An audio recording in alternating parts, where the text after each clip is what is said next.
বাগিচা বানায় দেবে।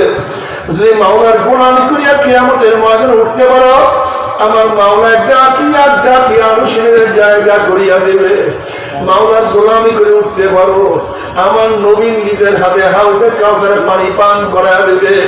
যদি মাওলার গোলামি করিয়া কিয়ামতের ময়দানে উঠতে পারো, আমল নামার ডাইন হাতে পড়িয়া যাবে, নেকের ফল ওজন হইয়া যাবে। فأما من ثقلت موازينه فهو في عيشة راضية। আমল নামাজ ওজন হইয়া যায়, নেকের ফল ওজন হইয়া যায়, আমার মাওলা জান্নাতের ফয়সালা দিয়া দিবে।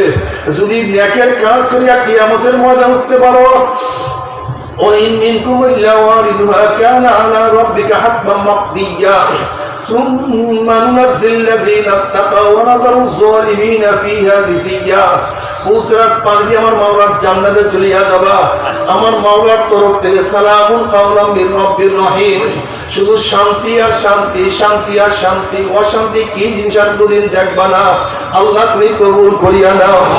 কিন্তু আমার যুবক বাবারা, আমার মুরব্বী বাবারা, পর্দার মা বোনেরা, আমার মাওলার হুকুম পালন না করিয়ে তুমি মাওলার কবরে যাও, ওই কবরের কবর থাকবে না। কোন আমার কবরের দুই পাশে মাটি এত চাপ পারবে, এক পাশে হাঁটি আর এক পাশে নাড়াইয়া ফলাইবে। আল্লাহ তুমি আমাদের সবাইকে ক্ষমা করিয়া দাও। কোন কোন জাহান্নামীদের কবরটা হত্যা তুমি উপরাইন্নার একটা আগুনের কুয়া হইয়া যাবে। আল্লাহ তুমি মাফ করিয়া দাও।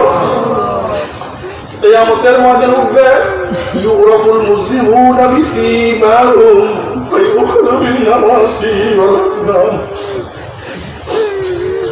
যেরকম বিজ্ঞ ডাক্তারের কাছে রোগী যাওয়ার সাথে সাথে ডাক্তার বলতে পারে কোন রোগের জান রোগীর মধ্যে ঢুকছে, ঠিক কিয়ামতের ময়দানে